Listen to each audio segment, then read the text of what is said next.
We are Onyx Imaging. We are the highest rated and most reviewed printer service center in Oklahoma.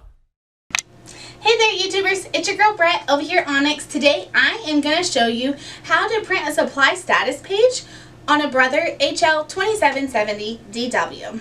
So when you print a supply status page, you can find useful information such as the remaining life of your drum and toner. So you have a green button right here. You want to click that 3 times.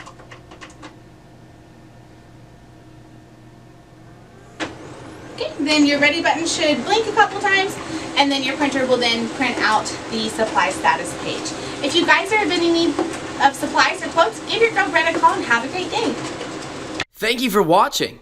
If you're interested in how you can receive free labor on all of your service calls, as well as how to qualify for free printer upgrades, contact us today.